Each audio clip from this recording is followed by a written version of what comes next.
नमः पार्वती पतये हर हर महादेव हर। कल चाणक्य के विषय में थोड़ा बहुत विचार विमर्श किया। चाणक्य की देशभक्ति, मातृभक्ति, पितृभक्ति, इन सब विषयों में विचार किया। चाणक्य का चरित्र बहुत बड़ा है। हम तो आपको थोड़ा थोड़ा निर्देश करते हैं। जीवनी तो आप ड्रामा सीरियलों में देख भी चुके हो। जो संदेश पहुंचना चाहिए, इतिहास का जो मूल हेतु है कि धर्मार्थ काम मोक्षाणाम उपदेश समन्वितम पूर्ववृत्तम कथायुक्तम इतिहासम प्रचक्षते, यही इतिहास की वास्तविकता है।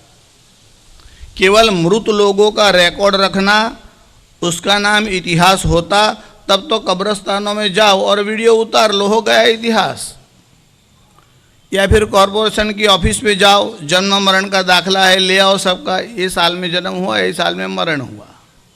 केवल उसी का नाम इतिहास नहीं है। चाणक्य का इतिहास अध्ययनशील लोग जानते हैं। विदेशी इतिहासकारों ने भी इस विषय में लिखा है। कल हमने आपको थोड़ा बहुत बताया भी था। इतिहास में किस प्रकार की विकृतियां आई, कहाँ से कैसे आई, इसके विषय में भी थोड़ा विचार किया।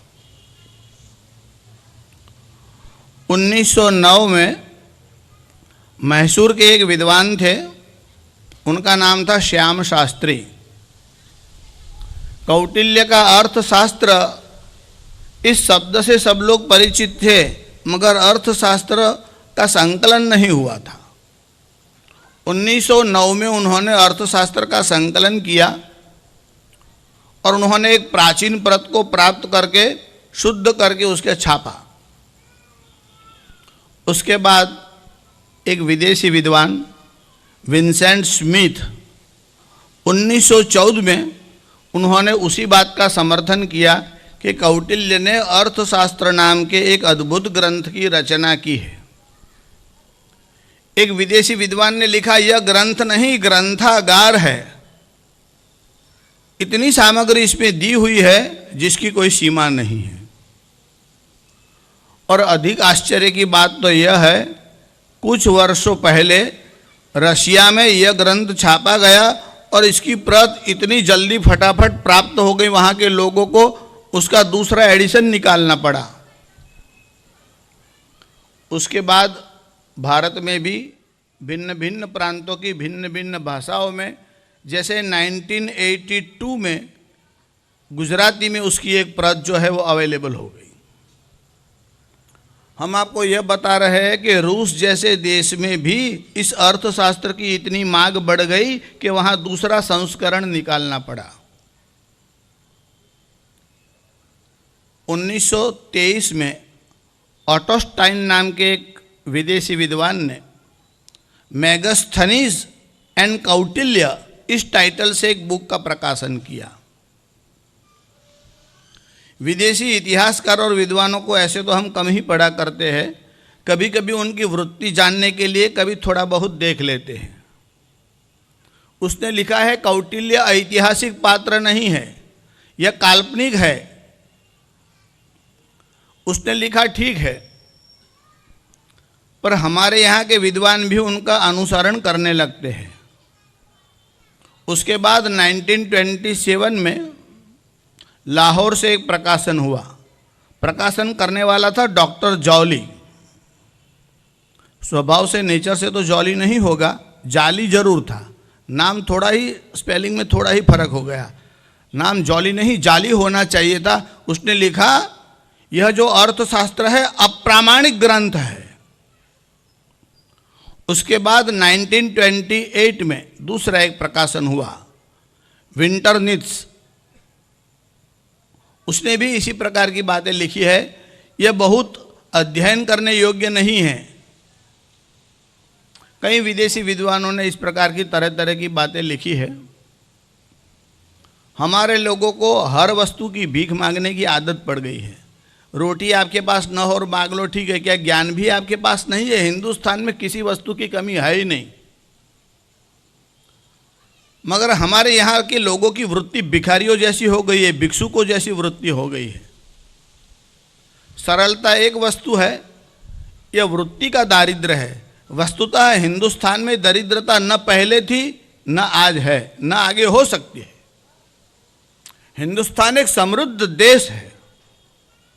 यहाँ नेचर जो है बड़ी प्रसन्न है। बुद्धिमत्ता की कोई कमी इस देश में नहीं है। जितना भी आविष्कार हो रहा है, टेक्नोलॉजी जितनी भी आगे बढ़ रही है, चाहे नाम अमेरिका का हो, यूरोप का हो, कंप्यूटर के को लेकर के, और हर एक आप आकाश में जाइए, जो जो खोजबीन हुई है इसमें भारतीय वैज्ञानिकों का बहुत भाग रहा है, हिस्सा रहा है। उनकी देन बहुत है। साधन संपत्ति विदेश के पास है, पाश्चात्य लोगों के पास है, बुद्धि भारत के पास है, उनका वो उपयोग करते हैं। कभी पहले एक ऐसा समय था कि हमारे यहाँ विदेशी लोग शासन करते थे, तो हमारे यहाँ की बुद्धि का उपयोग वो करते हैं। जो डेवलपमेंट हो रहा है उसमें भारतीय लोगों की बहुत बड़ी देन है, और इसमें जो विध्वंसक भाग है उनका श्रेय केवल इस्लाम को ही मिला है।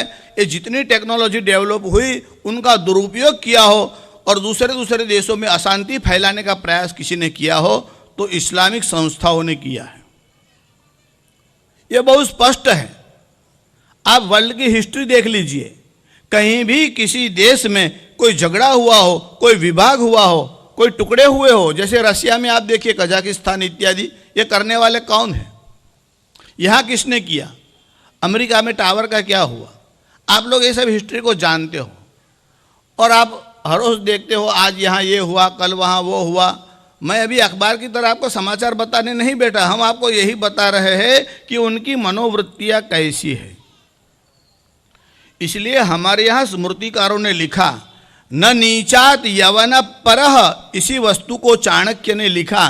चाणक्य अपनी नीति में इसी वाक्य का प्रयोग करता है कि न नीचात यवन परह, इनसे नीच कोई नहीं है। आपको आश्चर्य होगा, अगर आप यवन का ट्रांसलेशन मुस्लिम करते हो तो गलत है। हमारे यहाँ जो अनार्य प्रजा थी और जो गाय का मांस खाने वाले लोग थे उसे हम म्लेच्छ कहते थे, क्योंकि जो गौ मांस खाने वाले हैं उनको तो साथ में भी नहीं बिठाना चाहिए। आजकल तो हमारे यहाँ भी कई लोग मांस भक्षण करने लग गए हैं। इंडा, आमलेट, मांस इत्यादि हम भक्ष्य का विवेक रखते ही नहीं है। मांस मात्र वर्ज्य है। चाणक्य ने अपने सूत्रों में, कल हमने जीवनी आपको थोड़ी बहुत बताई, आज थोड़ा अर्थशास्त्र के विषय में कुछ विचार करेंगे। पर चाणक्य ने सूत्र भी लिखे हैं। उन सूत्रों में चाणक्य ने एक सूत्र ऐसा लिखा है कि मांस जो है वो भक्ष्य नहीं है, सर्वेशाम, किसी के लिए नहीं, सभी के लिए मांस अखाद्य है, अभक्ष्य है। एक सूत्र चाणक्य ने यह भी लिखा है। चाणक्य से बहुत पूर्व भगवान मनु ने भी लिखा है। देखिए, भगवान मनु ने श्राद्ध में कहाँ कहाँ कौन सा मांस देना चाहिए यह भी लिखा है। तो भगवान मनु की बात को पढ़ करके आपके मन में संदेह हो सकता है कि कहीं समर्थन किया है, कहीं निषेध किया है। कल हमने आपको बताया था, लॉ गिवर अगर कोई है तो भगवान मनु है। इस पूरी पृथ्वी पर कॉन्स्टिट्यूशन, संविधान किसी ने प्रदान किया हो, सबसे पहले व्यक्ति भगवान मनु थे। यद किंचित मनुरब्रवीत, जो भगवान मनु बोल रहे हैं, तद भेषजम, वही औषधि है। स्वयंभू मनु का परिचय अभी हम आपको कहाँ बताए, पर यह लॉ गिवर है। संविधान जो बनाया भगवान मनु ने, उसके बाद तो 19 स्मृतियां बनी। हमारे यहाँ 20 स्मृति ग्रंथ है। यह हम आपको इसलिए बता रहे हैं कि कुछ लोग ऐसा समझते हैं कि मांस खाने में अगर हिंसा होती हो, पर हम हिंसा न करें और बाहर से रेडीमेड जो मिलता है वो मांस लेकर के आवे तो कोई आपत्ति है या नहीं। जिस प्रकार मर्डर करने वाला नहीं, उसके लिए समर्थन करने वाला, शस्त्र देने वाला, सम्मति देने वाला, भेजने वाला, सब लोग अपराधी होते हैं। इसी प्रकार भगवान मनु ने लिखा है कि मांस के विषय में 8 लोग इस पाप के भागी होते हैं। अनुमंता, विशसिता, निहंता, क्रय विक्रयी, संस्कर्ता, चोपहर्ता च, खादकश्चेति घातका। ये 8 लोग मांस के विषय में पाप के भागी होते हैं। अनुमंता, जो खाता ना हो मगर समर्थन करता हो, खाइए कोई बात नहीं, उसमें क्या है, आपकी जैसी रुचि, आपको खाना हो, हम कौन है मना करने वाले। 1920 में हरिजन नाम की एक पत्रिका निकलती थी, उसमें महात्मा गांधी का एक स्टेटमेंट आया था। फिर बहुत विवाद भी हुआ उस विषय में, उस समय की बात है। उन्होंने कहा यदि कुरान किसी मुसलमान को गोवध की शिक्षा देता है तो मैं कौन हूं जो इसे जबरदस्ती मना करूं। यह इफ, बट, यदि, किंतु, लेकिन, यह सब क्या है? यह संशय का ही परिणाम है। जब आप बोलते हो इफ, यदि, इसका अर्थ है आपको पता नहीं है। यदि कुरान किसी मुसलमान को, यानी कुरान देता है कि नहीं, यह तो आपने देखा ही नहीं, और अगर नहीं देखा है तो आप क्यों कहते हो? कोई कहता है कि किसी संप्रदाय में कोई धर्म ग्रंथ में ऐसा लिखा हो और कोई अपने धर्म ग्रंथ का पालन करता हो तो आपको क्या आपत्ति है? हमने कहा बिल्कुल है, वो उनके धर्म ग्रंथ का पालन करे, हम अपने धर्म ग्रंथ का पालन करेंगे। वहाँ ऐसा लिखा नहीं है, यह हम आपको पहले बताते हैं। अगर इसमें ऐसा लिखा है कि गोमांस खाना उचित है तो हम ये कहते हैं कि हमारे धर्म ग्रंथों में यह लिखा है कि गाय का वध करने वाला आतताई है और आतताई का वध करना यह पाप नहीं है, इसलिए गाय का मांस खाने वाले का वध करने में पाप नहीं है। कल कोई वध करके मेरे पास आवे और कहे कि शास्त्री जी हमारे नाम से तो ये समन से हमको बुलाया गया है, हम क्या करें? आपको ले जाए वहाँ, हमारे वकील आप रहेंगे, हमने तो आपके वचन पर विश्वास किया। हम कहते हैं कि कल किया था, आज करो, आगे भी करना। हम यह कहते हैं कि आतताई को मारने में पाप नहीं है, हमने ये नहीं कहा कि अपराध नहीं है। देखिए, अपराध और पाप में भेद है। पाप की सजा यमराज करता है और अपराध की सजा जज करता है। यह गुनाह तो है क्योंकि ऐसी व्यवस्था है, हमको कानून को मान करके चलना है। पाप आपको नहीं लगेगा, अगर आप पाप से डरते हैं तो मत डरिएगा। कौन है पाप करने वाले, किस किस विषय में पाप लगता है? तो कहते कि आतताई कौन है? अग्निदो, जो आग लगा देता है, चाहे किसी के घर में लगा दे, चाहे किसी के खेत में लगा दे। अग्निदो गर्दश्चैव, भोजन के लिए आपको बुलावे और भोजन में पॉइजन दे दे, यह भी आतताई का लक्षण है। अग्निदो गर्दश्चैव शस्त्रपाणिर्धनापः, जो शस्त्र लेकर के आपको मारने के लिए आता है। धनापह, जो आपकी संपत्ति हड़प कर जाता है। शस्त्रपाणिर्धनापह क्षेत्रदारापहारी च, आपकी जमीन हड़प कर लेता है, आपकी पत्नी को उठा करके ले जाता है। सड़ैते ह्यातताई न, यह 6 काम करने वाले लोग आतताई है। हमारे यहाँ गाय के वध करने वाले को भी आतताई माना गया है। आतताई का वध करो तो आपको पाप नहीं लगेगा। तात्पर्य तो इतना ही है कि शासन करने वाले लोगों को इस विषय का ध्यान रखना चाहिए कि इस देश में गोवध नहीं होना चाहिए। चाणक्य ने गाय के प्रति अपना जो प्रेम है वह दिखलाया है। चाणक्य ने नीति शास्त्र के विषय में बहुत कुछ लिखा है, थोड़ी चर्चा उसके विषय में कल करेंगे। हमने पहले विदेशी विद्वानों के नाम कुछ आपको बताए जिन्होंने अपने अपने ग्रंथों में यह लिखा कि अर्थशास्त्र की रचना करने वाला चाणक्य नहीं था, एक डॉक्टर कीथ हुआ। उसने ऐसा लिखा, यह जाली ग्रंथ है, अप्रामाणिक ग्रंथ है। हम कहते हैं जरा अर्थशास्त्र को एक बार देख तो लेते आप, जाली कहने से पहले, अप्रामाणिक कहने से पहले। इस कौटिल्य के अर्थशास्त्र के अंतिम प्रकरण अधिकरण में, यह जो अर्थशास्त्र है इसमें 15 अधिकरण है, 150 अध्याय है, 180 जो है उसमें प्रकरण है और 6000 जितने सूत्र है। आप जरा उनको देख तो लीजिए एक बार।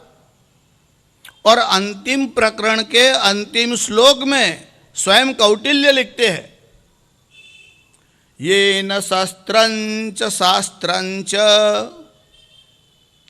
ये न शस्त्रंच शास्त्रंच नंदराज हताच भुः, जिसने शस्त्र की शक्ति से मानी बुद्धि से और शास्त्र का उपयोग करा के चंद्रगुप्त के पास ये न शस्त्रंच शास्त्रंच नंदराज गताच भुः, और नंद ने इस भूमि को हड़प कर लिया था। मैं धननंद की बात बता रहा हूं। कल जिन 9 नंदों की बात आपको बताई थी, धननंद ने मगध के प्रदेश पर तो अपना शासन किया, उस मगध के आसपास छोटे छोटे 10 गणराज्य थे। कल हमने आपको गणराज्य के विषय में थोड़ा बहुत बताया था। जिन्होंने प्लेटो का अध्ययन किया है उसने रिपब्लिक ऐसा एक ग्रंथ लिखा है। अब देखिए, कुछ विदेशी विद्वानों ने लिखा कि पहले भारत में प्रजातंत्र और डेमोक्रेसी के विषय में कोई समझ थी ही नहीं। देखिए, हर वस्तु विदेशियों ने ही सिखाई है। आपके यहाँ तो कुछ कल्चर जैसा था ही नहीं, सिविलाइजेशन था ही नहीं। क्या क्या समझते थे लोग? ये विदेश से यहाँ लोग आए क्यों? यहाँ रेगिस्तान था तो लूट चलाने क्यों आए? नादिर शाह भी यहाँ लूट करने के लिए आया। सारी मुगल सल्तनत जहाँ से आरंभ हुई वो बाबर आया कहाँ से और क्यों आया? अगर इस देश में कुछ था ही नहीं, न कल्चर था न संपत्ति थी, तो वो क्या रेगिस्तान में घूमने के क्रिकेट खेलने के लिए यहाँ आए थे? किस कारण से आए थे जरा बताइए तो सही। इतिहास जरा उठा करके तो देखिए। सिकंदर जैसा व्यक्ति भी वहां से मेसोपोटामिया से यहाँ आया, किस कारण से आया? गेम खेलने के लिए आया था, कबड्डी खेलने के लिए आया था। किस लिए आया? कारण क्या था? यूनान से यहां तक आने का कौन सा कारण था? ईसा के पूर्व 370 वर्ष पूर्व चाणक्य का जन्म हुआ और 356 वर्ष पूर्व यह सिकंदर का जन्म हुआ, जिसको हम अलेक्जेंडर या अलेक्जेंडर बोलते हैं। नो डाउट बड़ा पराक्रमी था। वहां से यहां आना सेना लेकर के और इतने विजय को प्राप्त करना यह साधारण बात नहीं थी। पर वह भी जब यहां आया तो यहां की संस्कृति और चाणक्य से इतना प्रभावित हुआ जिसकी कोई सीमा नहीं थी। बहुत कम आयुष्य था सिकंदर का, आपको शायद पता न हो। भगवान शंकराचार्य और सिकंदर का समय बहुत नजदीक का है। जो सुकरात, जिसको सोक्रेटिस बोलते हैं, सोक्रेटिस का जन्म ईसा से पूर्व 469 वर्ष पूर्व हुआ और भगवान आद्य शंकराचार्य का प्रादुर्भाव ईसा से 471 वर्ष पूर्व हुआ। इसके प्रमाण हमने इस ग्रंथ में दिए हैं, पूरा इतिहास दिया हुआ है। सोक्रेटिस और शंकराचार्य के बीच में केवल 2 वर्ष का ही फर्क रहा है और 356 वर्ष पहले सिकंदर का वहाँ प्रादुर्भाव हुआ, जन्म हुआ। चाणक्य उससे 14 वर्ष बड़ा था। 370 वर्ष ईसा के पूर्व चाणक्य का प्रादुर्भाव हुआ। देखिए, उसी समय में एक से एक इतनी विभूतियाँ आई है। गणराज्य के विषय में हमने आपको प्लेटो का नाम बताया, वह सोक्रेटिस का शिष्य था। यहाँ मगध के आसपास 10 गणराज्य थे। उन गणराज्यों में से अंग बंग कलिंगेशु, अंग बंग, अंग मानी अंगदेश, बंग मानी बंगाल, अंग बंग कलिंगेशु, और कलिंग जिसको हम आज ओडिशा और उड़ीसा बोलते हैं, कंदहार यानी गांधार देश तक, विदेह को भी जीत लिया था। उस समय जरासंध ने जीता था। यहाँ धननंद ने छोटे छोटे गणराज्यों को अपने अंदर मिला लिया था। यह धननंद का परिचय हम आपको क्या दे? चाणक्य ने अपनी नीति में एक सूत्र लिखा है। क्या लिखते हैं चाणक्य? यौवनम धन संपत्ति प्रभुत्वम अविवेकता एकेकम अपि अनर्थाय किमु यत्र चतुष्टयम। यह 4 वस्तु में से एक भी किसी के अंदर आ जाए तो बड़ा अनर्थ होता है। धननंद में तो ये चारों 4 का मिलन हुआ था। यौवनम, एक तो युवान अवस्था हो, धन संपत्ति, अनीति का धन आपके पास आ जाए। अनीति से जो धन आ जाए उसका परिणाम क्या होता है? अन्यायार्जित वित्तानि 10 वर्षाणि तिष्ठति, 10 वर्ष ही रहता है। शास्त्री जी, कहीं कहीं हमने देखा है कि 11वां वर्ष चल रहा है, बड़ा अनीति करता है, बहुत धन इकट्ठा किया है, कोई कष्ट नहीं है, बड़ा आनंद से घूम रहा है।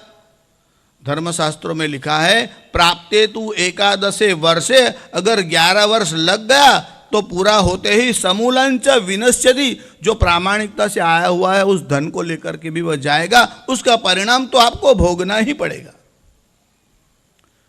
चाणक्य ने अपने अर्थशास्त्र में एक सूत्र लिखा है। सूत्र ऐसा है, उसने कहा कि राजपुरुष को और राजा को इस वस्तु का ध्यान रखना चाहिए कि राष्ट्र की संपत्ति हमारे खजाने में न आ जाए। कैसे?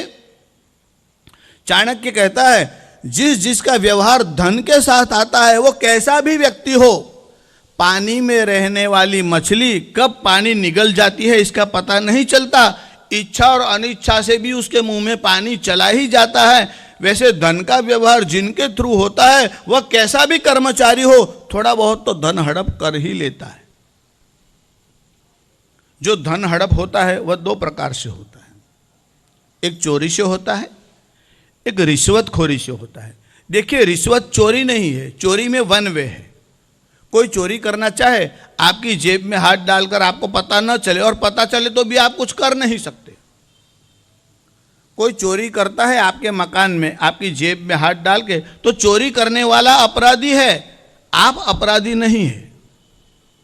पर रिश्वत में दोनों अपराधी है, रिश्वत देने वाला भी अपराधी है, रिश्वत लेने वाला भी अपराधी है। इसलिए चाणक्य ने और हमारे शास्त्रकार हमारे साथ यह 2 प्रकार का धन जिसके पास आता है, उन्होंने कुल मिलाकर के 3 प्रकार से लिखा है। रिश्वतखोरी, चोरी और सूदखोर, यानी अत्यधिक ब्याज लेने वाला, उसका कोई लॉ होना चाहिए। इस जन्म में नहीं, परलोक में भी सुखी नहीं हो सकता। उसकी कोई लिमिट होनी चाहिए, उसकी कोई मर्यादा होनी चाहिए।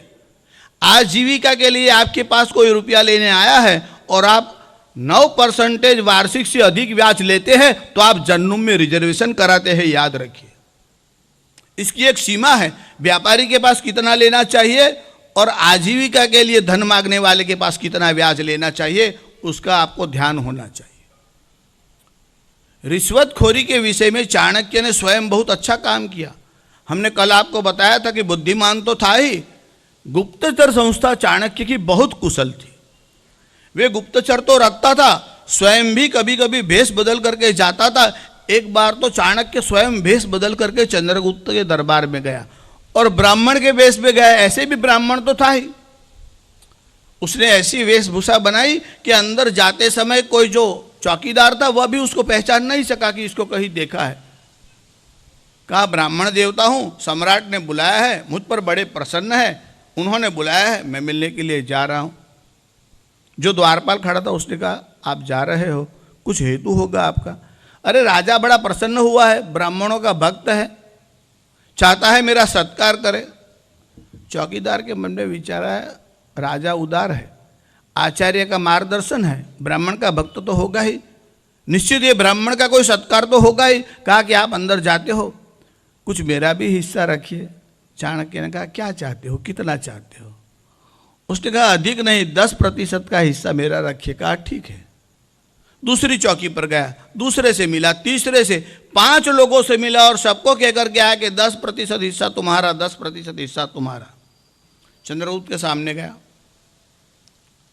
वहां सभा में जो मंत्री परिषद थी उसके साथ वार्तालाप करने के बाद सारे के सारे मंत्री इतने प्रसन्न हुए, ये ब्राह्मण तो बड़ा विद्वान मालूम पड़ता है, राजनीति का इतना अच्छा ज्ञान है, सम्राट के पास इसका सत्कार कराना चाहिए। सारे ही मंत्री परिषद ने कहा ये ब्राह्मण बड़ा विचक्षण, बड़ा बुद्धिमान है, राजनीति में इतना निपुण है, हमने जो जो प्रश्न किया सबका इसने समाधान किया, ऐसे विद्वान ब्राह्मण का सत्कार करना चाहिए।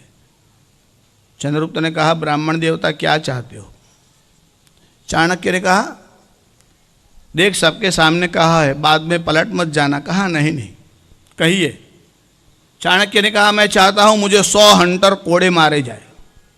चंद्रगुप्त एकदम विचार में पड़ गया, ब्राह्मण कहता है कि कोड़े मारे जाए। कहा कि हाँ तूने पूछा है क्या चाहता है, मैं यही चाहता हूं, पर ये जो तेरे द्वारपाल है उन सबको 10-10 कोड़े फटकार, उनको मैंने 10-10% देने का वचन दिया है कि मुझे जो इनाम मिलेगा उनमें तुम्हारा हिस्सा होगा। चाणक्य ने तो 100 हंटर की बात कही थी, पार्लियामेंट में जाना हो तो 50,000 बोलना पड़े, बाकी हिस्सा ही नहीं आएगा। 500 चम्वाली बैठे, किस किस को आप भाग दोगे आप? किस किस का भाग लगेगा, कितने परसेंटेज, क्या रहेगा आपके पास, सबके विषय में हम ऐसा नहीं बोल सकते। मगर अत्यधिक बहुधा इस प्रकार के लोग बैठे हैं जो राष्ट्र की संपत्ति हड़प कर रहे हैं। चाणक्य ने दो उपमाएं दी है। एक तो जल में रहने वाली मछली, जल कब निगल जाती है पता नहीं चलता, और कोई कहता है कि बहुत प्रामाणिक है, तो भी क्या हुआ। चाणक्य ने कहा किसी के जीभ के पर आप शहद का बिंदु डाल दीजिए, अपने आप गले के नीचे उतर ही जाता है, दन दो अंदर पहुंच ही जाता है। यह राजपुरुषों का स्वभाव है। इसलिए राजा को चाहिए किसी पर भी विश्वास न करे। राजा अपने अंतपुर में रानी को मिलने के लिए जाता हो तब भी विश्वास न करे। चाणक्य ने प्राचीन इतिहास बताया है कि किन किन राजाओं का रानियों के द्वारा वध हुआ है, हत्या हुई है, और राजा भरोसे से गया है। अब कोई अपने बेडरूम में जाएगा तो शंका करके थोड़े ही जाएगा। ये बेडरूम में गया है, राजा सो रहा है और रानी उठ करके खंजर भौंक देती है। चाणक्य का तो यह कहना है कि परिवार का सदस्य हो तो भी राजा को तो राजपुत्र से भी सावधान रहना चाहिए। चाणक्य ने राजा की रक्षा के लिए बहुत सारे नियम बताए और राजपुरुषों के ऊपर किस प्रकार से निगरानी रखनी चाहिए यह भी बताया। पहला तो हर एक राज कर्मचारी जो है, धन का व्यवहार जिनके हाथ में है, राजा संदेह से ही उसके साथ व्यवहार करे। तो एक तो बात हुई रिश्वत की। दूसरी, धन जो हड़प होता है वह चोरी से होता है।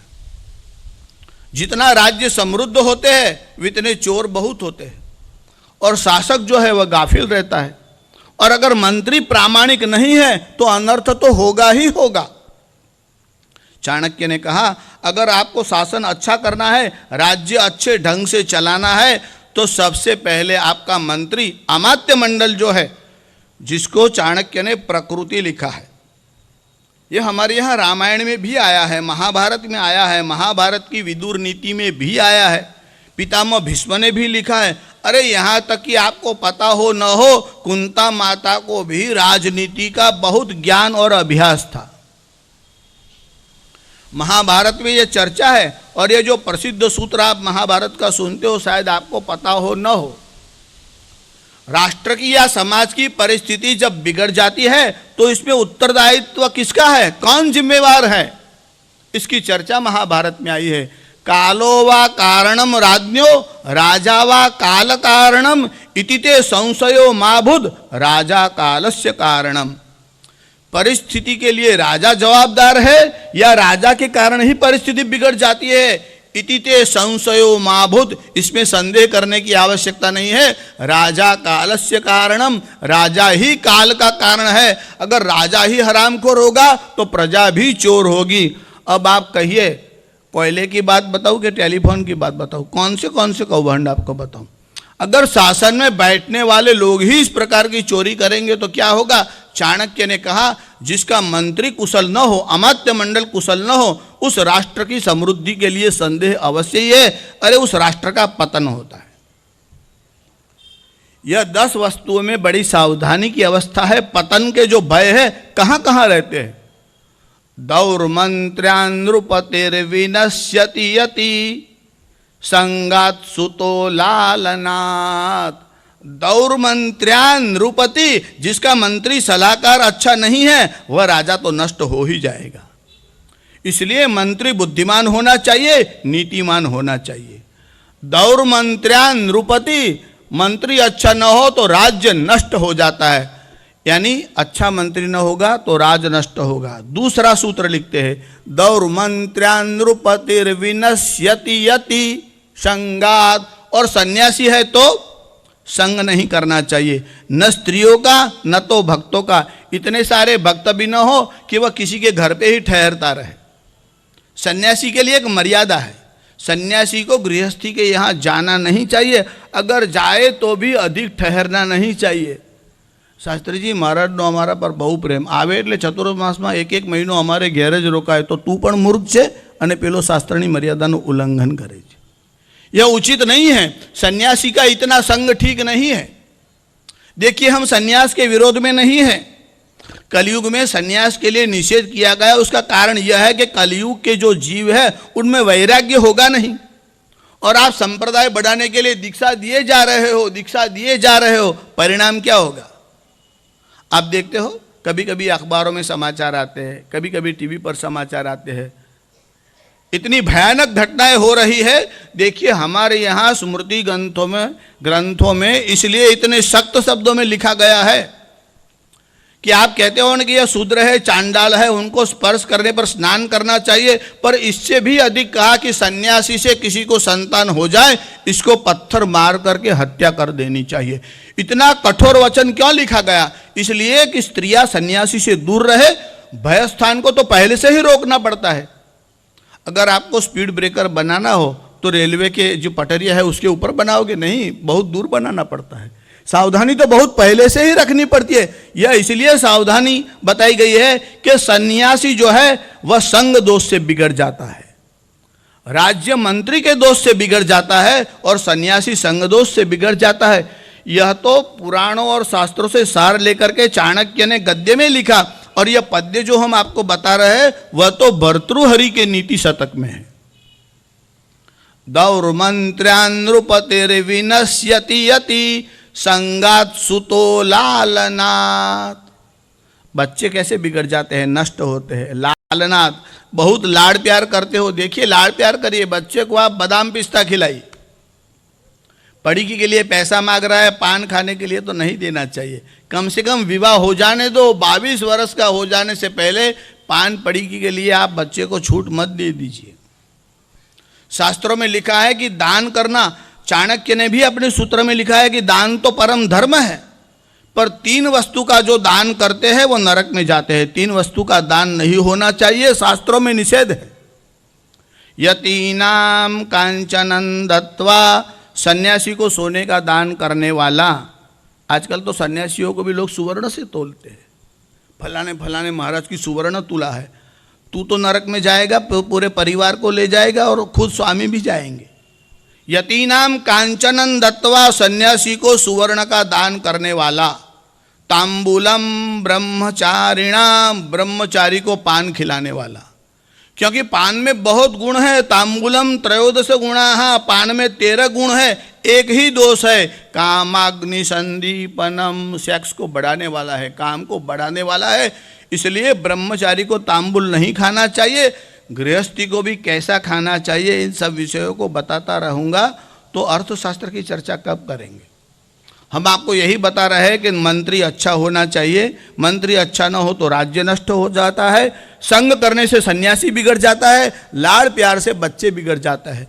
विप्रो अनध्याय, ब्राह्मण हो और अध्ययन न करे वो ब्राह्मण बिगड़ जाता है। जब ज्ञान ही नहीं रहेगा, ब्राह्मण दूसरों को कैसे ज्ञान सिखाएगा?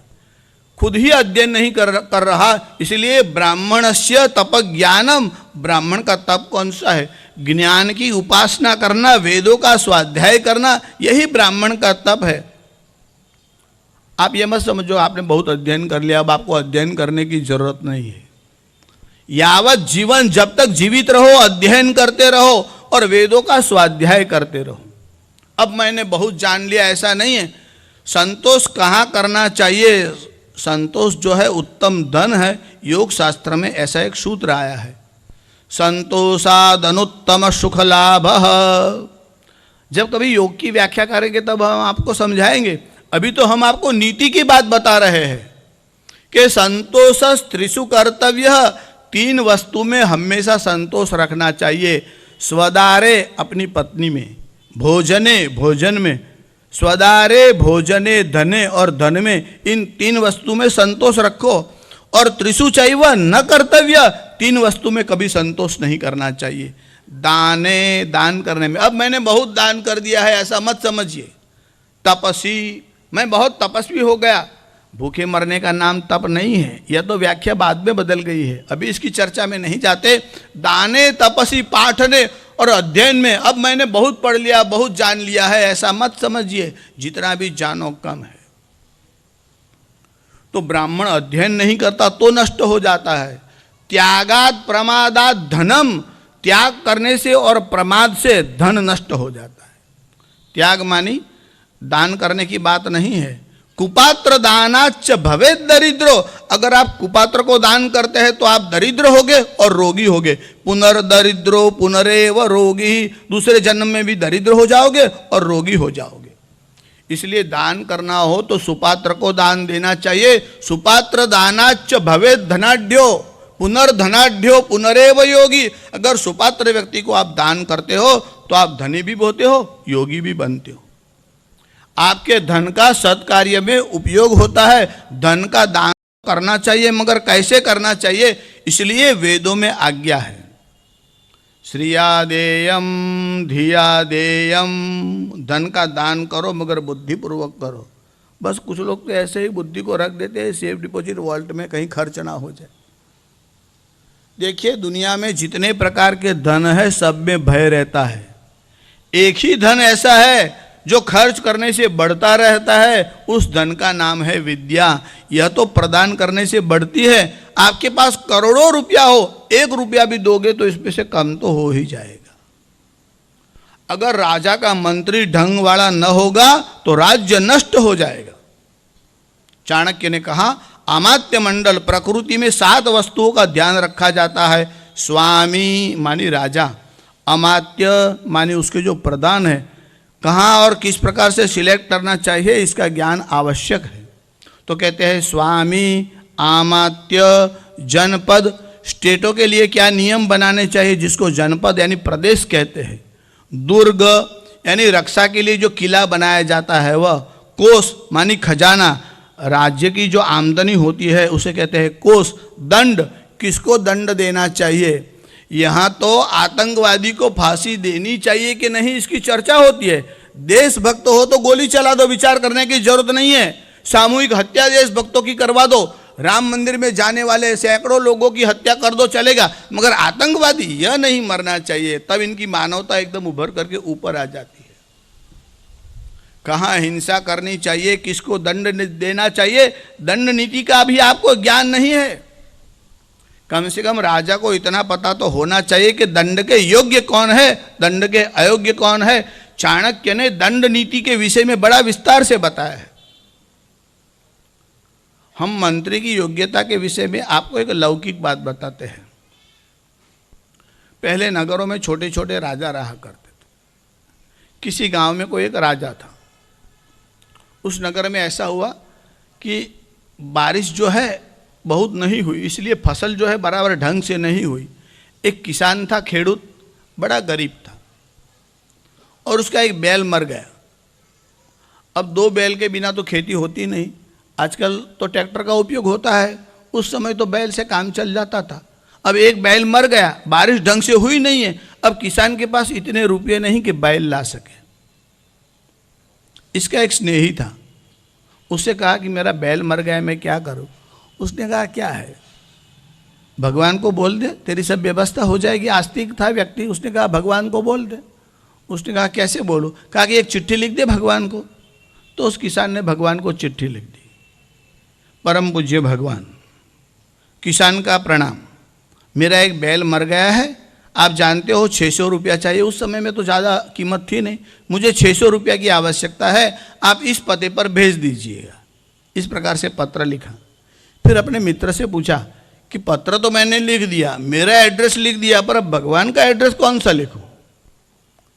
उसके मित्र ने कहा एक काम कर, अपना राजा जो होता है ना वो तो परमात्मा का ही अंश होता है, और बड़े लोगों का बड़े लोगों के साथ संबंध रहता है। राजा का नाम लिख दे, राजा अपने आप व्यवस्था कर देगा, जहाँ भेजना होगा भेज देगा।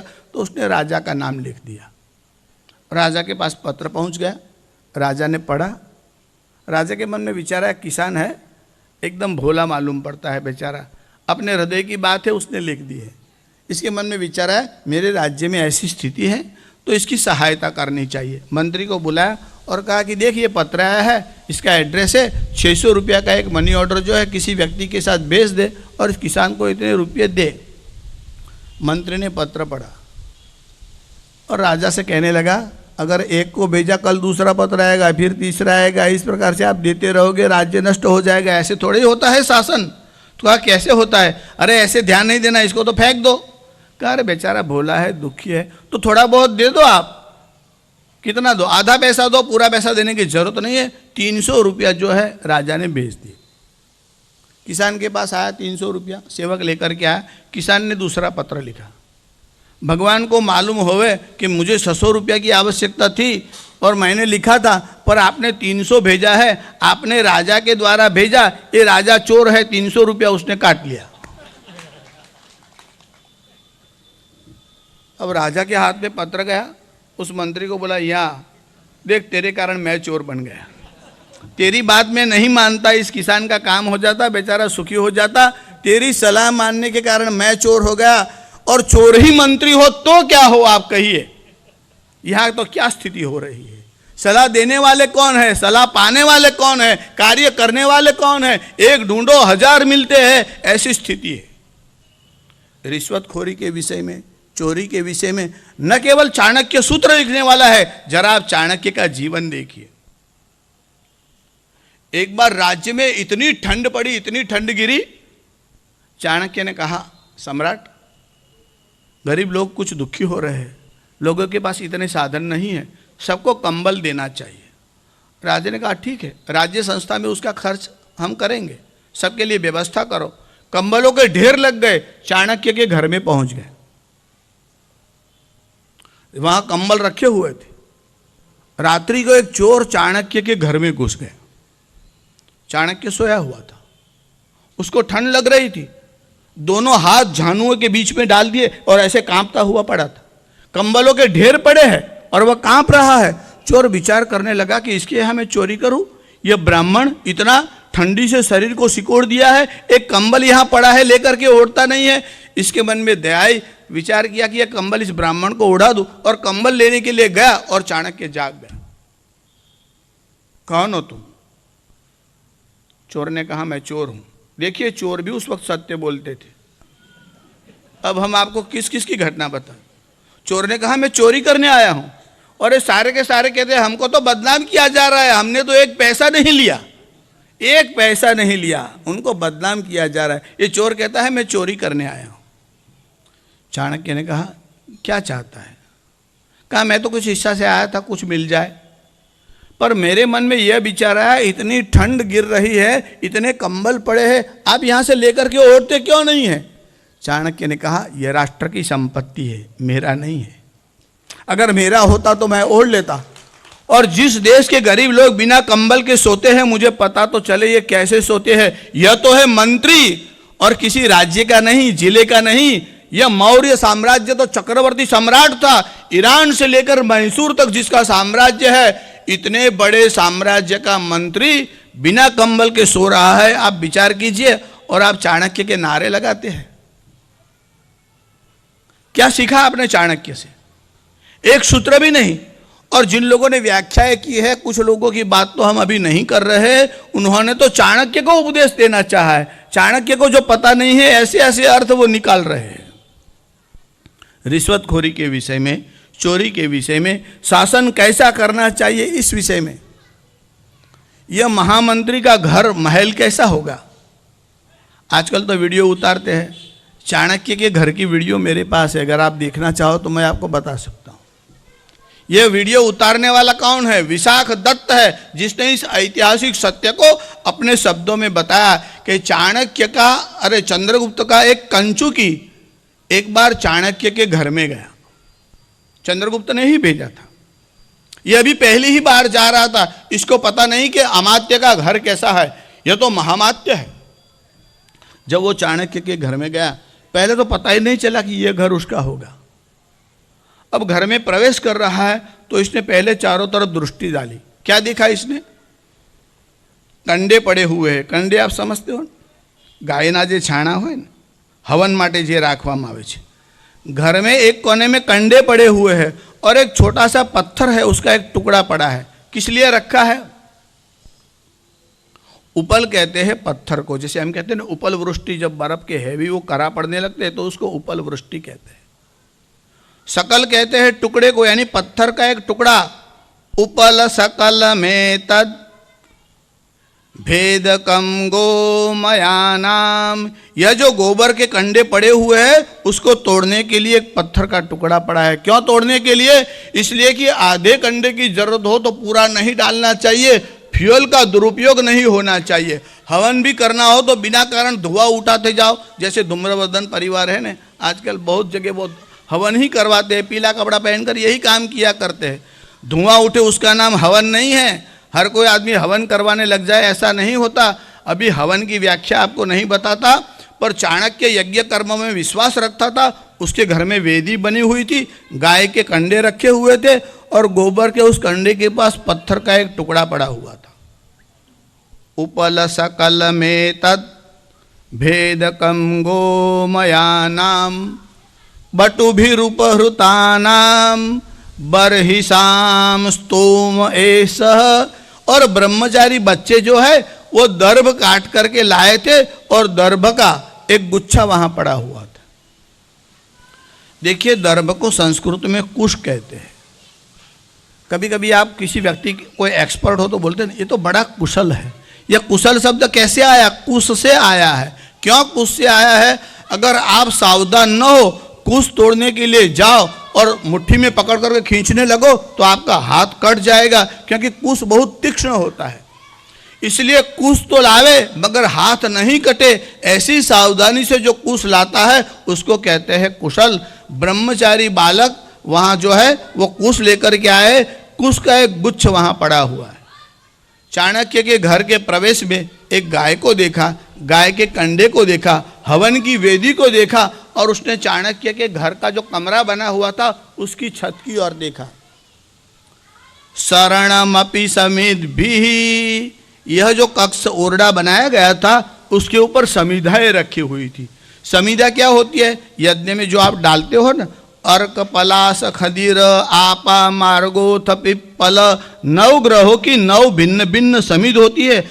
सूर्य के लिए जो समिध दी जाती है, જેને ગુજરાતીમાં આપણે કહીએ છીએ આંકડો, સંસ્કૃતમાં કહેવાય अर्क,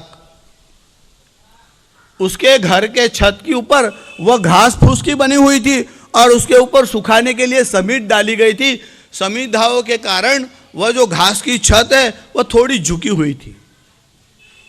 शरणमपि समिद्भिः शुष्यमाणाभिराभिर् विनमत पटलांतम दृश्यते जीर्ण कोड्यम, और गोबर से लिपी हुई जो दीवार थी उसमें दरारें पड़ गई थी, जीर्ण हो गई थी। देशीय घास फूस का छप्पर है, समीदा सूख रही है, गाय के कंडे पड़े हैं, एक तरफ गाय है एक तरफ बछिया है, और समीदा सूखने के लिए रखी है, दीवार तक जीर्ण शीर्ण है। आप ये जो मंत्री है ना, इसके ड्राइवर का घर एक बार देख लीजिए।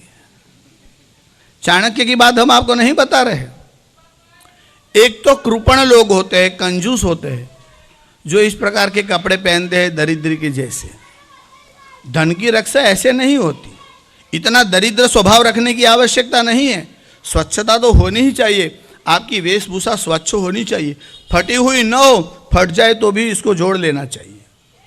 पर हम आपको बता रहे हैं कि इतने बड़े साम्राज्य का जो मंत्री था उसका घर कैसा था। चाणक्य यज्ञ यागादि में विश्वास करता है, अवतार में विश्वास करता है, मूर्ति पूजा में विश्वास करता है। चाणक्य के विषय में लोगों ने कहा कि यह तो बड़ा बुद्धिमान है, पाखंड धर्म में अंधश्रद्धा नहीं रखता था, ज्योतिष में नहीं मानता था, गंगादि तीर्थों में भटकना और मंदिरों में जाना इसमें चाणक्य का विश्वास नहीं था। यह तो तुम बोल रहे हो, चाणक्य ने कहाँ लिखा है? चाणक्य क्या लिखता है यह तो जरा आप पढ़िए। चाणक्य ने क्या कहा? चाणक्य ने लिखा है, असारे खलु संसारे सारमे तच्चतुष्टयम। इस असार संसार में कोई सारभूत वस्तु है तो ये 4 वस्तुएं सारभूत है। असारे खलु संसारे सारमेत चतुष्टयम, ये 4 वस्तुएं कौन सी है? काश्याम वास, भगवान शंकर की जो नगरी है काशी है। अगर मनुष्य अपने जन्म में काशी में न जा सका तो इसका मनुष्य जीवन व्यर्थ हो गया। काश्याम वास, रहने के योग्य कोई नगरी है तो भगवान शंकर की यह नगरी है काशी। अभी काशी का इतिहास नहीं बताते, केवल चाणक्य ने जो सूत्र में लिखा है, इन 4 वस्तुओं का विचार किया है। तो पहले तो उसने लिखा है कि काश्याम वासः, काशी नगर में वास करना चाहिए। गंगाम्भो, गंगा का जल। देखिए गंगा जल की महिमा चाणक्य बता रहे हैं। चाणक्य ने एक सूत्र में ऐसा लिखा है कि सबसे बड़ा तीर्थ अंतःकरण है, उसको शुद्ध रखना चाहिए। अब मिसगाइड करने वाले लोग ऐसे सूत्रों को ले लेते हैं, क्या बताते हैं कि चाणक्य तो अंतःकरण की शुद्धि की बात कर रहे हैं, इन तीर्थों में भटकने से कुछ नहीं होता। यह तो तुमने कहा, चाणक्य ने कहा। यहाँ नर्मदा के तट पर भरूच के पास नीलकंठेश्वर महादेव है, उसके पास में एक बहुत बड़ा अवैदिक लोगों का एक स्थान आश्रम बना हुआ है। वहाँ वो प्रदर्शनी करते रहते हैं, लोगों को प्रदर्शन दिखाते रहते हैं। हम वहाँ गए थे तो हम भी उस देखने के लिए गए। अब वहाँ वो सफ़ेद वस्त्रों में वो लड़कियाँ वहाँ समझाती रहती है सबको, क्या है क्या नहीं, तीर्थ क्या है, वो समझा रही थी। तो वो समझा रही थी कि जल में स्नान तो मछलियाँ भी किया करती है, इससे कुछ भी नहीं होता। ये नर्मदा हो गंगा हो ऐसा कोई रखने की जरूरत नहीं है। इस पाखंड धर्म में मत पड़िए। हमारा तो यह मत है कि अंतःकरण शुद्ध होना चाहिए। देखिए अंतःकरण की शुद्धि यह परम तीर्थ है, शास्त्रों ने ही यह कहा है। पर अंतःकरण की शुद्धि परम तीर्थ है। अगर इसका अर्थ आप यह करते हो कि गंगा नर्मदा आदि तीर्थों की आवश्यकता नहीं है, तो आप मूढ़ है। शरीर की शुद्धि का भान नहीं है और अंतःकरण की शुद्धि की बात करते हो। हमने उनसे पूछा कि आपके आश्रम में लेटरिन और बाथरूम है?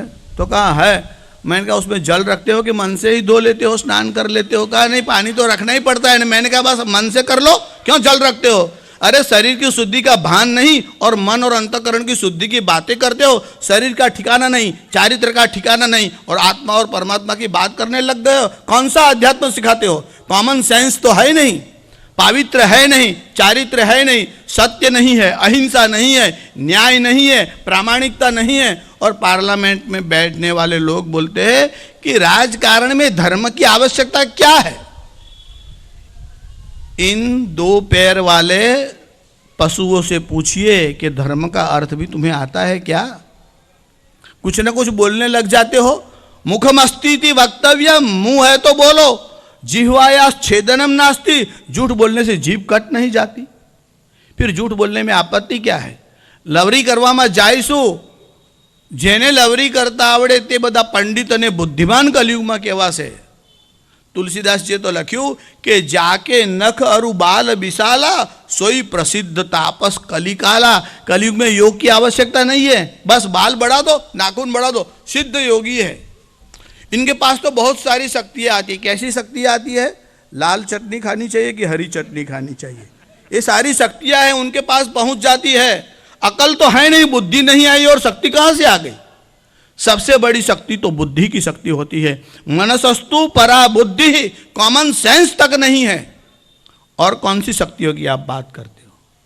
चाणक्य ने कहा कि आपके यहाँ जो रिश्वतखोरी है नहीं होनी चाहिए, चोरी जो है वो नहीं होनी चाहिए।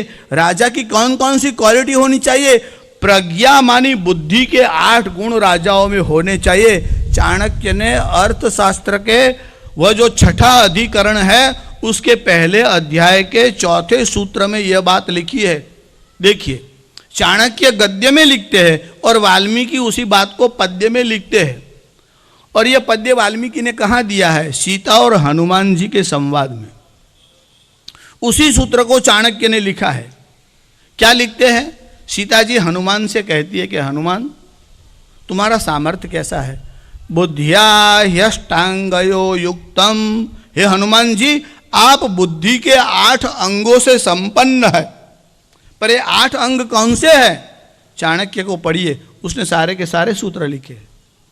शुश्रूषा श्रवणम चैव ग्रहणम धारणं तथा उहापोहोर्थ विज्ञानम तत्वज्ञानांच धी गुणा। यह तत्वज्ञान के बुद्धि के 8 गुण है। शुश्रूषा। हमारे यहाँ उल्टा है, थोड़ी भी बुद्धि आ जाए तो वो समझता है अब सारे लोग मेरी सेवा करें। मैं न माँ की सेवा करूँ, न बाप की, न गुरु की, न संत की। क्यों? अब तो मुझे सेवा लेने का अधिकार है, अब तो सब लोगों को मेरी पूजा करनी चाहिए।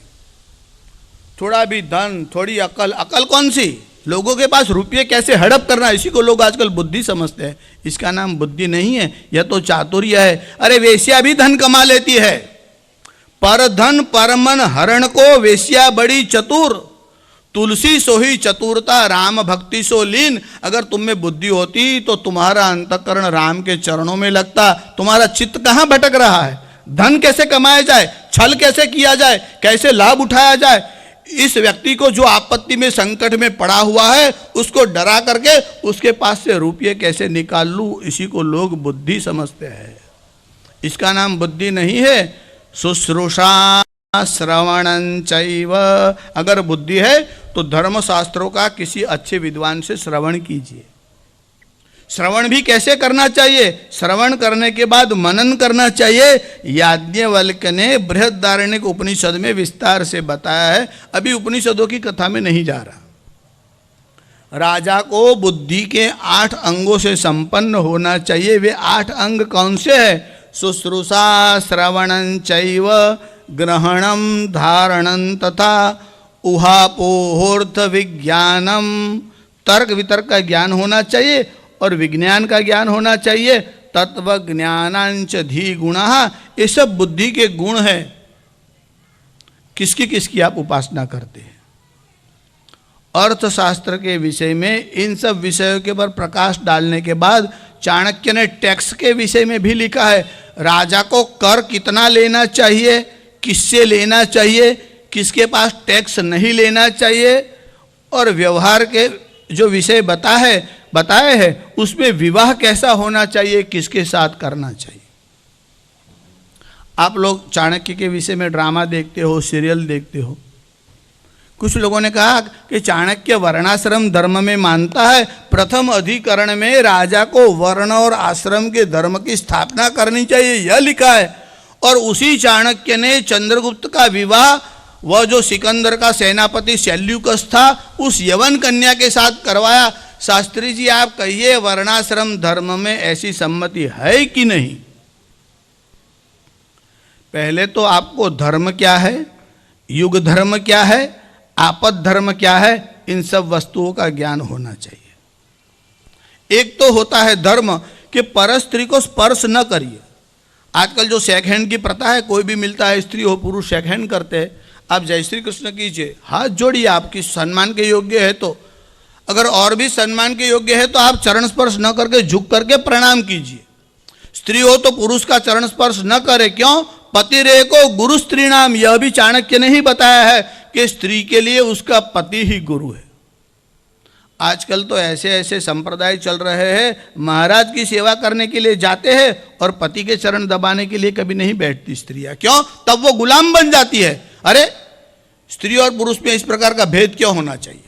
दोनों का समान अधिकार है। अरे तुम बेवकूफ हो, अगर तुम थोड़ी भी पढ़ी लिखी होती और शास्त्रों का अध्ययन होता, किसी सदगुरु से तुमने सुना होता, तो इस प्रकार की बेवकूफी न करती। आजकल लोग ऐसा समझाते हैं कि स्त्री और पुरुष समान है। किस विषय में समान है? डिलीवरी करने में समान है, प्रसव में समान है, रजस वाला धर्म में समान है, शारीरिक दृष्टि से समान है। किस दृष्टि से समान है? अच्छा, समानता नहीं है, यह ईश्वर की बड़ी कृपा है। अगर समानता होती तो प्रेम ही ना होता। असमान ध्रुवों में ही आकर्षण होता है। तुम विज्ञान पढ़े ही नहीं। जो नॉर्थ उत्तर ध्रुव और दक्षिण ध्रुव है उसी में आकर्षण होता है। समान ध्रुवों में अपाकर्षण होता है, असमान ध्रुवों में आकर्षण होता है। स्त्री और पुरुष समान नहीं है, इसलिए तो उनमें आकर्षण है और यह गृहस्थाश्रम बना है, बाकी गृहस्थाश्रम बनता ही नहीं। पर शास्त्री जी, हमारे यहाँ जो समाज की रचना है पुरुष प्रधान है। कौन से ग्रंथ में आया है? तुमने कौन सा ग्रंथ पढ़ लिया? मूल ग्रंथ का नाम भी आता है तुम्हें? देखकर भी पढ़ना आता है? यत्र नार्यस्तु पूज्यन्ते रमन्ते तत्र देवता। जहाँ स्त्रियों का सम्मान होता है वहाँ देवताएं रममाण होता है। हमारे यहाँ तैत्तिरीय उपनिषद की श्रुति है, मातृदेवो भव पितृदेवो भव। इसमें सबसे पहले स्थान माता का आया है, बाद में पिता का आया है। अब कहते हैं नर नारी एक समान, तो आपने स्त्रियों को वैदिक काल में ऊपर स्थान दिया है, अब समान करने के लिए स्त्रियों को नीचा लाओ, चारित्र से गिराओ, स्वभाव से गिराओ, सब दृष्टि से स्त्री को गिराओ। क्यों? समान हक देना है, तब तो गिराना ही पड़ेगा। भारतीय वांग्मय में और वेदांत में तो स्त्री और पुरुष का लिंग भेद ही नहीं है। वेदांत तो जीव की ही बात करता है, जीवो ब्रह्मैव ना परः, इसमें जीव शब्द आया है, स्त्री और पुरुष की बात ही नहीं है। और जहां स्त्री पुरुष का भेद बताया है वहां यह नहीं कहा कि पुरुष है इसलिए पूजा के योग्य है। हमारे यहाँ रिलेशन को माना गया है कि जैसे माता और पुत्र है तो माता को प्रणाम किया जाएगा, तो रिलेशन देखा जाता है, लिंग भेद नहीं देखा जाता। बड़ी बहन और छोटा भाई है तो बड़ी बहन को प्रणाम करेगा, स्त्री है ऐसा नहीं विचार करेगा। और पति पत्नी है तो पत्नी पति को प्रणाम करेगी। अब इसमें स्त्री पुरुष की बात कहाँ आई? अगर स्त्री पुरुष की बात आती तो बच्चा अपनी माँ को प्रणाम ही ना करता, माँ को ही कहता कि तू प्रणाम कर। तो हमारे यहाँ ऐसी बात है ही नहीं। विदेशियों का प्रभाव आने के बाद हमारी संस्कृति के पर भी अटैक हुआ, राज्य के पर तो हुआ, हमारा जो सिविलाइजेशन कल्चर था वह भी नष्ट हो गया। हमारे यहाँ स्त्रियों के प्रति जितना आदर रखा गया है और किसी के विषय में भी इतना सम्मान और आदर नहीं है। क्यों? अगर शास्त्री जी ऐसी बात है तो स्मृति ग्रंथों में न स्त्री स्वातंत्र मर्हति, यह लिखा है कि स्त्रियों को स्वतंत्रता नहीं है। ऐसा क्यों लिखा? क्योंकि तुम्हें इसका अर्थ नहीं आता, तुमने किसी विद्वान से धर्म ग्रंथों को सुना ही नहीं, पढ़ा ही नहीं। हाँ, ट्रेन में बैठे बैठे लेटे लेटे पलंग पर आप अखबार पढ़ लो चलेगा, नॉवेल पढ़ लो चलेगा, धर्मशास्त्र ऐसे पढ़ा जाता है। सद विद्वान उपसृप्यताम प्रतिदिनम तत्पादुका सेव्यताम, किसी अच्छे सात्विक विद्वान के पास चरणों में बैठकर श्रद्धा से पढ़ो तो आपको रहस्य समझ में आएगा। ऐसा क्यों लिखा है? हमारे यहाँ एक पिता शब्द है और एक पति शब्द है। ये शब्द कैसे बने हैं? इसमें पा धातु है। पानी 1/4 नहीं, पा संस्कृत का बता रहा हूं आपको। पा धातु का अर्थ क्या है? टू प्रोटेक्ट, मानी रक्षा करना। जब कन्या छोटी होती है तो पिता उसकी रक्षा करता है। जब इसकी अवस्था यानी विवाह नहीं हुआ है तब की बात है, उस कन्या की रक्षा करने वाला पिता है। पिता रक्षतु कौमारे भर्ता रक्षति यौवने, बड़ी हो जाए तो पति उसकी रक्षा करता है। और रक्षन्ति स्थविरे पुत्रः, वृद्ध हो जाए तो पुत्र इसकी रक्षा करता है। अब कहिए रक्षा करने वाला महान होता है कि जिसकी रक्षा होती है वह महान होता है? राष्ट्रपति की रक्षा के लिए जो चौकीदार रखा जाता है वह महान होता है कि राष्ट्रपति महान होता है? अब स्त्री की रक्षा पिता करता है, पति करता है, पुत्र करता है, तो महिमा किसकी बड़ी? रक्षा करने वाले की, कि जिसकी रक्षा होती है। मूल्यवान वस्तुओं की रक्षा हुआ करती है, रोड़ों की नहीं। ये जो पत्थर और ईंट जो है ना, रोड़े मकान का काम चलता है तो बाहरी लोग रखते हैं, डायमंड को तिजोरी में लॉक करके रखते हैं। क्यों? मूल्यवान वस्तुओं को रोड पर नहीं रखते। हमारे यहाँ स्त्रियों को रोड पर नहीं भटकना चाहिए। क्यों? क्योंकि वह मूल्यवान है। सबसे मूल्यवान अगर संसार में कोई वस्तु है तो चारित्र है। बाकी कोई वस्तु नष्ट हो जाए तो पुनः प्राप्त हो सकती है, चारित्र से कोई नष्ट भ्रष्ट हो जाए फिर से प्राप्त नहीं हो सकता। इसलिए इतनी मूल्यवान वस्तु की रक्षा करनी चाहिए। यह स्त्रियों की गुलामी के लिए है कि स्त्रियों के प्रति आदर है, इसके कारण रक्षा की जाती है। क्यों रक्षा की जाती है यह भी तुम्हारी समझ में नहीं आता और भगवान मनु की चर्चा करने निकल पड़ती हो। लोगों को उपदेश देने के लिए पहले अपने घरों को तो संभालो। पहले तो एक ही मंत्रा थी, राम जी और दशरथ के घर में कलह करने के लिए एक मंत्रा थी। अब तो बहुत सारी मंत्रा है, टीवी सीरियलों में कोई भी खोलो आ ही जाती है उपदेश देने के लिए। पति को प्रणाम नहीं करना चाहिए, क्यों? ये हमारा समान अधिकार है। तेरा घर तो बर्बाद हो चुका है, दूसरों का घर बर्बाद करने का प्रयत्न क्यों करती? नीति का पता नहीं, चारित्र का पता नहीं, मर्यादा का ज्ञान नहीं, धर्मशास्त्रों का ज्ञान नहीं, और उपदेश देने के लिए बैठ जाते हो। यह तुम्हारा अधिकार नहीं, अनधिकार चेष्टाएं है। चाणक्य ने लिखा कि राज्य में राजा कैसा होना चाहिए, राजा के कौन से गुण होने चाहिए, राजा के कौन कौन से दोष है, यह भी चाणक्य ने बताया। कथा प्रसंग बहुत विस्तार वाले हैं, इसलिए थोड़ी थोड़ी घटनाओं को ही बताता हूँ। पूरे विश्व के इतिहास में 2 घटनाएं बड़ी अद्भुत हुई है, इतिहास में नोट करने जैसी है, क्योंकि 2 ही व्यक्तियों के जीवन में यह घटना बनी। एक तो जितने भी लोग हैं ज्ञान की उपासना करते हैं, सरस्वती की उपासना करते हैं, किस लिए करते हैं? अपने ज्ञान में वृद्धि हो। पर भारत में एक विद्वान ऐसा हुआ जिसने सरस्वती की उपासना करने के बाद सरस्वती प्रसन्न हो गई, कहा मांगो, क्या मांगते हो? उसने कहा माँ मेरी बुद्धि कम कर, क्योंकि मैं जो बोलता हूं लोग समझ ही नहीं सकते। यह श्री हर्ष नाम का एक विद्वान हुआ जिसने सरस्वती से ये कहा मेरी बुद्धि कम कर। उसने जो ग्रंथ लिखा इसका नाम है खंडन खंड खाद्य। जर्मन यूनिवर्सिटी ने संस्कृत के बहुत सारे ग्रंथों का रिसर्च किया, ट्रांसलेशन किया, पर खंडन खंडन खाद्य का ट्रांसलेशन नहीं हुआ। 1939 में काशी से इसका एक प्रकाशन हुआ, आज वह भी दुर्लभ हो गया है। ऐसे ग्रंथ जिसको लिटरली समझना, वेदांत की दृष्टि से समझना बहुत कठिन है, उस श्रीहर्ष का परिचय अभी हम आपको नहीं दे सकते। हम यही बताते हैं यह एक ऐसा विद्वान था जिसने सरस्वती से कहा मेरी बुद्धि कम कर। ऐसा कोई मांगता है भला सरस्वती की उपासना लोग क्यों करते हैं? तो कोई ऐसा नहीं मांगता। और दूसरा यह चाणक्य था। कौन सी विशेषता थी?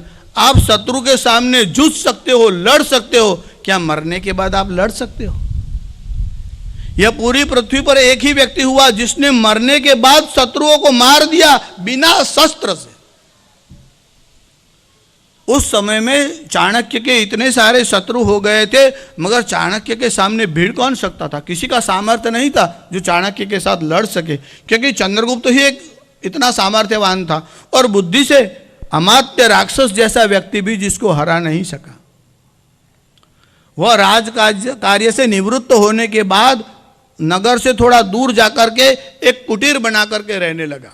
शत्रुओं के मन में विचार आया अब न इसके पास कोई रक्षक है न राज्य है, निवृत्त हो गया है, अब मौका है इससे बदला ले सकते। मध्य रात्रि का समय था, चाणक्य तो अपने ध्यान में बैठा हुआ था। उन्होंने पूरी कुटीर में आग लगा दी। चाणक्य उस कुटीर के साथ भस्मीभूत हो गया। प्रातःकाल ये लोग देखने के लिए गए क्या स्थिति है। देखा तो सब वहां भस्म गिरी हुई थी, सारा राख हो गया था। उनके मन में विचार आया इतना बुद्धिमान व्यक्ति जो इतने बड़े साम्राज्य का मंत्री है, उसके घर का सामान तो देखना चाहिए कि उसमें क्या क्या वस्तुएं हैं। और वो सब टटोलने लग गए। कुछ ग्रंथ थे जो जल गए थे, कुछ वस्त्र थे जो जल गए थे। कहा कोई वस्तु तो होगी। तो जहाँ चाणक्य बैठा करता था उस आसन के नीचे उन्होंने वह जो गादी बनाई गई थी, जहाँ पर एक वेदी बनाई गई थी, उसको खोदा। नीचे से एक संदूक निकली, लकड़ी की एक पेटी थी। उस संदूक को उन्होंने खोला। इसमें एक डिबिया थी और वह सुवर्ण की थी। उनके मन में विचार आया अपनी कुटीर के अंदर जमीन के भीतर रखा है, ऐसी कोई मूल्यवान वस्तु होगी, इतना सावधानी से क्यों रखा है। वह जो सुवर्ण की एक छोटी सी डिबिया मिली उसको उन्होंने खोला। उसमें एक श्वेत चूर्ण था, सफ़ेद चूर्ण था। उनके मन में विचार है यह क्या वस्तु होगी जिसको इतना संभाल कर रखा गया है। अब किसी वस्तु की परीक्षा न हो तो आप कैसे जान सकते हो?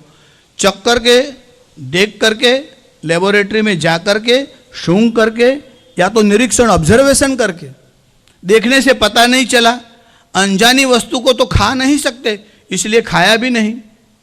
तो उन्होंने सूंघा मगर पता नहीं चला, क्यों? ऐसी कोई गंध नहीं थी विशेष। वे जो चार लोग थे कहा मुझे पता नहीं चलता, तुम देखो तुम देखो। चारों ने उस चूर्ण को सूंघा। 1 मिनट के बाद जिसके हाथ में डिबिया थी उसको पहले छींक आई, उसके हाथ में से डिबिया गिर गई और वो जो चूर्ण था वह जमीन पर गिर गया। उसके नीचे एक कागज में कोई सूत्र लिखा हुआ था। उसमें लिखा था इस चूर्ण को सूंघने वाला 1 घड़ी के बाद मर जाएगा। और वे चारों के चारों मर गए। मरने के बाद जिसने शत्रुओं को मार दिया, ऐसा सामर्थ्य किसी व्यक्ति में है। और यह कोई ऐतिहासिक व्यक्ति नहीं हुआ। क्यों? अगर यह ऐतिहासिक व्यक्ति हो जाए तो तुम्हारा क्या होगा?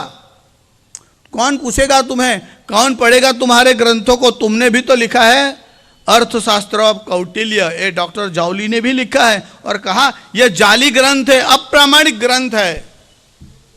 इस देश में चाणक्य के विषय में कोई कुछ भी लिख सकता है, बोल सकता है। राम के विषय में कुछ भी बोल सकता है। क्यों? हमारे यहाँ वाणी स्वतंत्रता है।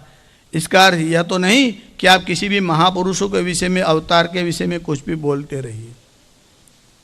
अर्थशास्त्र का यह अद्भुत ग्रंथ है। विदेशी विद्वान ने अपने मत में लिखा कि हमने बहुत सारे ग्रंथों का अध्ययन किया है, पर कौटिल्य का यह जो ग्रंथ है वह ग्रंथ नहीं ग्रंथागार है, जैसे कोई बड़ी लाइब्रेरी हो, इतना साहित्य एक ही ग्रंथ में इसने दे दिया है।